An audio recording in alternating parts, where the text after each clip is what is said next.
ubuzima ni isano dusangiye n'inyamaswa, n'isano dusangiye n'ibimera. Ubuzima burasa ariko ntibuhwana. Ubuzima ni urugendo rugendwa na buri wese. Mwana musore mukambwe tibika rero tugende. Ariko yewe si yanjye sinzi ko bubwire ngo ndarembyuke ngende. Umuhanda nubwo handa ndakandagira nshingirije shingura ikirenge ngo ndenge idaro ndende yampinduye urubyaro kandi byaraziraga. Amaganya yanjye yose yatangiye wa munsi navukiye mu kirambi mbumbatiwe na dawe mawe nawe uri hafi nga ndindi ndaro zose. Umutindi ntazashaka ngo azashakwa na shingira umwe w'umushoramari.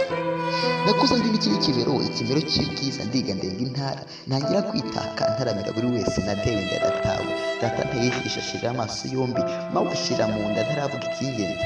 Titsindwa cyomanzi nzibyarira abandi bandindisha ku ntebe. Natangira uzerera nzerera ntasi yonjya ngeze Nyarugenge ndihera biratinda ntekerezo ndara.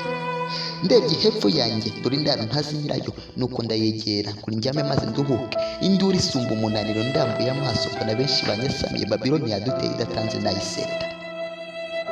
Ndakubitwa biratinda ubwo inda yagiraga iriye inkonji ku mfura yanjye bayirukana iwabo bansiga ndi intera.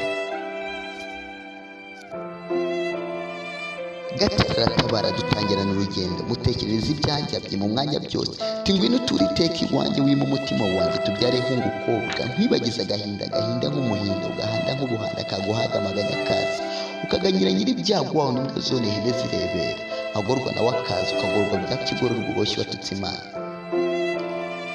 Gatera kandi abaye dushingana urugo rwembi dutangirana imishinga. Wa mbere ni wateze tubyarana Gatesi. Gatuna gatora ubwenge tubyara Sezibera uwisimbira uruta yandi. Dusezerana kubasengera tuba turisumba byose ngo izabarinde umwanda ubusinzi n'ubusongi ubusambanyi n'ubusembwa ubuse buzabarange ntibazagumba umuranga. Gatesi ka Gatera Sezibera batangira ishuri ribanza kandi rimwe rihenze batakazwaho ibihenze nk'abatunzi bya mirenge bitungishije ishuri. Gishoro kiri ubyaro nzu yacu turagurisha ducika Kigali nziza dusanga icyaro ndiza ducumbika amanywa nijoro turya intikijoro intikize mu gitondo ngo tuzatungwa na Gatesi Sezibera dusazisha. Amashuri barayasoza gutegereza ubutumire guturwa biragatabwa. Gatera atera intambwe ataha insubira itawundi gutera rwa sereri agenda yisanga ageze yarisura gasubize gatoni kiwe aterwa utwatsi cyane.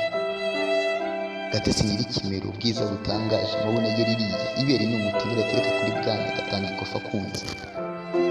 Yihakanye Gatera atengurwa nk'umurwayi indaya zimuhakamo mukambwa akambya impanga ihinduka nk'itirasi y'indinganire mu isinde. Gatera arahaguruka ati gatsange Sezibera wansezeranyije byinshi. Yasanze Sezibera ntacyo abuze iwabo yakiriwe n'itaba tubyo bwataguye. Muzehe yateye amaso umuhungu we Sezibera arishima ku mayomba akamwereka bakaraje. Sezibera ati bonjour muzehe.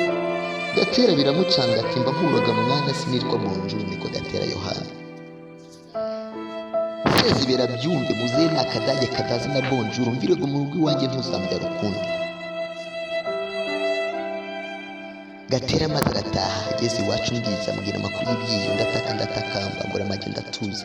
Gatera byaje kwanga agahinda kamuta ndiza ndarira bishira kera ndatuza ngo ntabibamba cyangwa gitamisi. Nyamukobwa watumye shenge uwiza akanaminuza butoya buramuganza inzobe itanunzora taye hirya hino itama ritemba itoto bitemera mu gatuza ishinze nk'iyo kumusama gasigeta imijya mukobwa. Ntibyatinda rero gakurura kabakaraje sese isumba bye ahari mu nda zeru hahinduka karana nibwo kwa mukanga muzuku wa muzungu igisubizo kiba yego. Nyamukobwa ati karabaye ke ntanga ziratabaye gahunda ya mu gitondo Tereza arayintanga tega ntange ibyanjye byose Sivira atabwe toya atazanterera itebe kudatemba amazi atukura. Mukobwa wacu mwiza yikomereza umwuga umwumva umuha ibirayi burara buramuganza. Hashize iminsi myinshi atangira kuzomba uboshye ubwayo bwa kitama riragenda umuntu anyaruraza tayira yoyoka imitemere iteye neza ihinduka nka rastiki cyangwa resize inkweto. Ageze kwa muganga ku muntu bya gihanga basanga muri wiwe watawudahangarwa wahangawe na cyorezo imbaga nyamwinshi. Agahinda karamurenga ategereza ababyeyi agahinda yabataye asanga Sezibera. Asanze Sezibera asaza igihome ku bwa mubona rigara inyanja iwe ni inyanja injanga n'amavege. Uwacu wanzi wabo asanga mawe icyaro arira yuzuye amaso nyina amuteye ijisho takumiro n'ihuro ahamagariza iwabo nuko ahebura urwaje amwakirana ubwuzu buvanze n'agahinda. Nyamukobwa by'ibyase azungurira muzunga yishinja icyaha. ntibyatinda iminsi icyorezo kiramworeka burya koko ni ukuri umugani ugana kari ngo amaribori y'ikibero nta kibuza kugura kandi burya utazi umwanzi burya asiga umubiri na mukobwa asiga intimba mukecuru nyiribyago ubwo intero yaterwaga ngo sezibera wiwe asaziye mu buroko. Agahinda k'umubyeyi kabyaza inyana yonka gatera utunze cyane gutanga ibya mirenge imbuto nazo bikeretse garebe ko zera cyangwa zikaruma.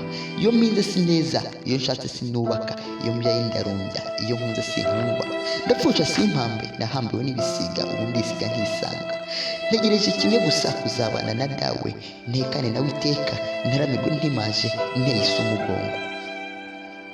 Magorwa mpfuye mpagaze mpagarike n'ubugingo ndabisanga bikancika bambe ndinda ndaje ndambiwe kuba iwacu nshonaguzwa n'icumbira imbere y'icyigisho. Ariko isomo nzarisoza nsogongere ku mutsama umutsima w'ubugingo.